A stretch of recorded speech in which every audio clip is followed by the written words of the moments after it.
ou seja, o tempo como ponto de colisão, isso é uma coisa que eu tenho pensado ultimamente, e composicionalmente, como é que eu posso trabalhar esses pontos de colisão?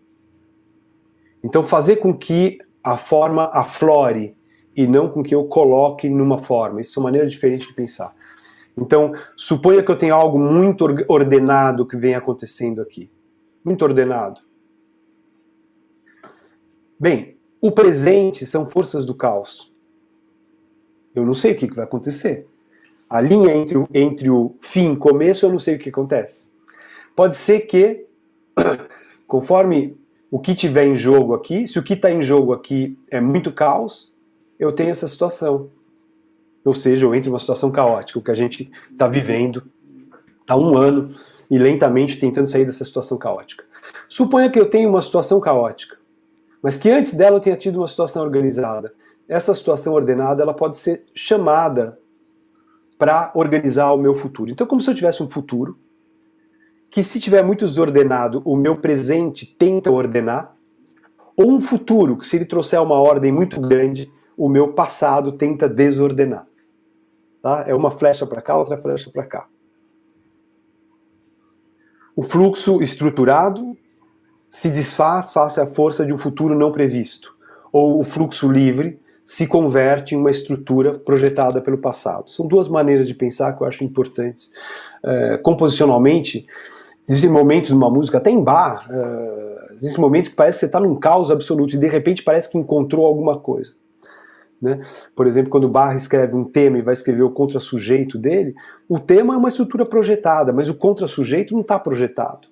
Ele pode, o contrassujeito vem sabe-se lá de onde. Né? Na oferenda musical, eu tenho até uma palestra que eu montei, mas não tenho os exemplos aqui. Na oferenda musical você tem diversos contrassujeitos, na primeira fuga que ele coloca ali.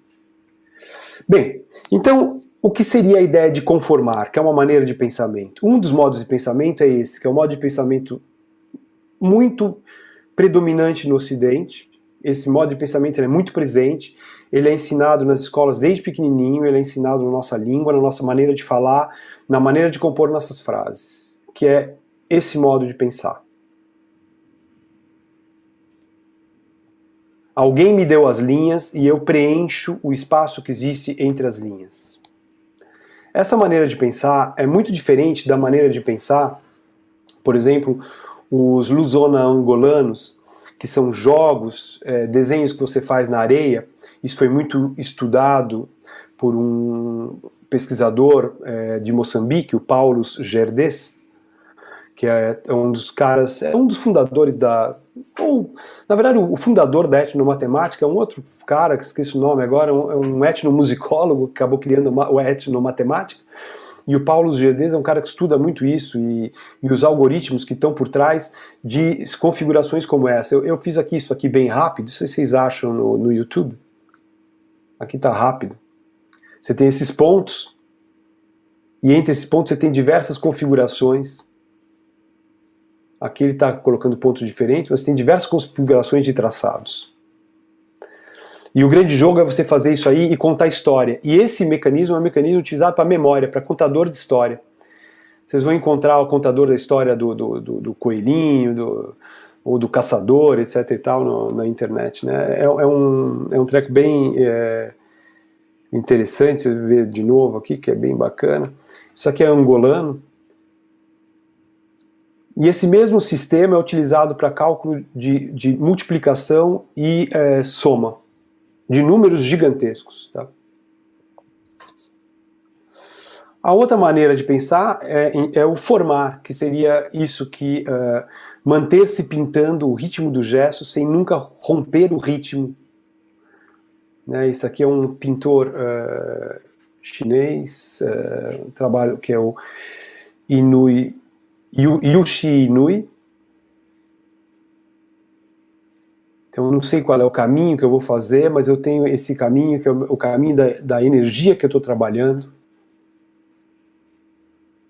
com o tipo de pincelada que eu estou trabalhando. Tá? Esse trabalho é extremamente detalhado, esse pincel é extremamente pesado.